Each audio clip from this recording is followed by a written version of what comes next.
Demain, c'est le déconfinement en France. Cette semaine, on a fait le déconfinement au Nigeria et d'autres pays aux États-Unis ou ailleurs. Il y a dorénavant le déconfinement. Comme je disais à quelqu'un hier, le confinement est fini, mais le virus ne l'est pas.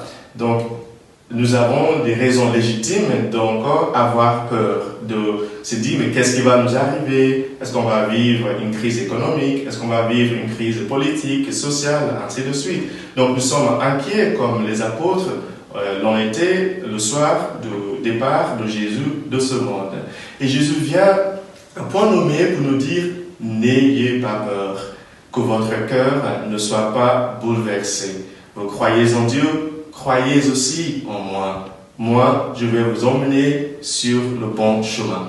Vous savez, chers amis, avoir la peur, ce que je dis, c'est le contraire de la foi, c'est comme si on tenait le couteau du mauvais côté. Si tu tiens le couteau du mauvais côté, et il y a là un fil qui t'empêche d'avancer dans la vie, qui te bloque, bon, tu ne peux pas couper le fil, même si tu essayes, ça ne va pas marcher. Non seulement que ça ne va pas marcher quand tu agis par la peur, si tu insistes, si tu continues dans la peur, tu risques de te blesser. Parce que ce couteau, si je force, va me blesser. Donc, vivre dans la peur tout le temps, c'est se laisser paralyser, c'est prendre le risque de se blesser psychiquement et même socialement. Donc, Jésus nous dit ce matin, retourne le couteau, prends le couteau par le bon bout, qui est le bout de la foi.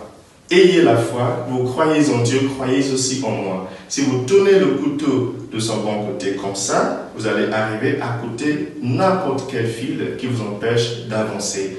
Nous avons peur, oui, mais le Christ nous dit ce matin, n'ayez pas peur, croyez en Dieu et croyez en moi, et je vous emmènerai sur le bon chemin. D'ailleurs, j'aime bien le mot que Jésus utilise quand il parle de notre cœur. C'est le mot grec kada. Kada veut dire le centre même de notre être, le centre même de notre être.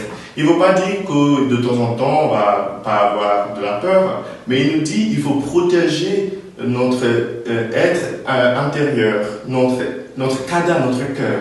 Hein. Imaginons un navire qui est en train de traverser la mer. De temps en temps, il peut y avoir une tempête. Mais tant que le navire ne prend pas l'eau, il ne risque pas de couler. Jésus nous dit ce matin, oui, je sais qu'il y a le coronavirus dehors. Je sais que vous avez peur d'une possible crise économique, sanitaire ou autre qui est dehors. Mais sachez que si vous protégez votre cœur, si vous ne prenez pas d'eau, vous n'allez pas couler. D'ailleurs, j'aime bien ce chant qui dit si la mer se déchaîne, si le vent souffle fort, si la barque t'entraîne, n'aie pas peur de la mort, n'aie pas peur de la mort. Il n'a pas dit que tu coulerais, il n'a pas dit que tu sombrerais, il a dit allons de l'autre bord, allons de l'autre bord.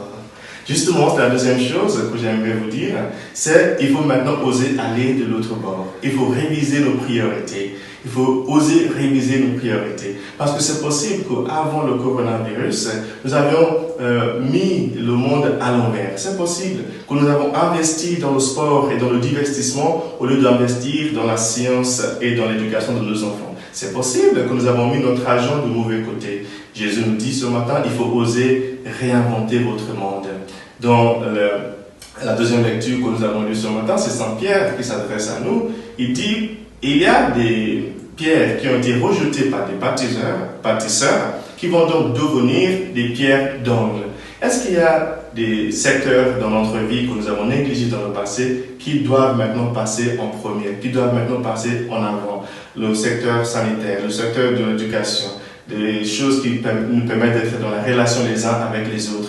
Est-ce qu'il ne faudrait pas maintenant, dorénavant, réviser nos priorités? C'est ça que nous devons oser faire maintenant pour revaloriser certaines pierres que nous avons laissées de côté qui devraient maintenant devenir des pierres d'angle.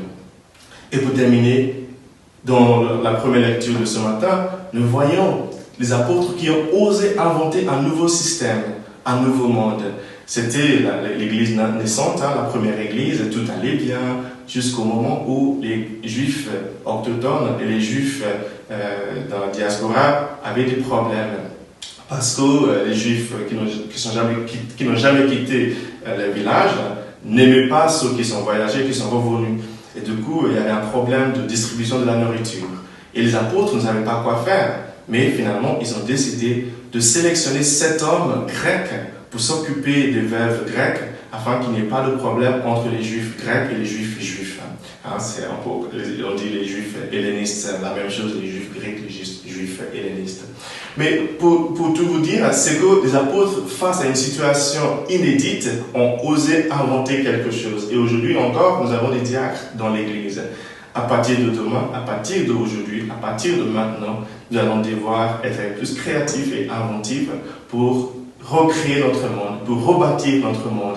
Et d'ailleurs, Saint Pierre nous le dit dans le texte d'aujourd'hui, vous êtes des bâtisseurs, n'ayons pas peur, car nous sommes bien capables de rebâtir notre monde, puisque nous marchons avec celui qui est le chemin, la vérité et la vie. Que Dieu vous bénisse, le Père, le Fils et le Saint-Esprit.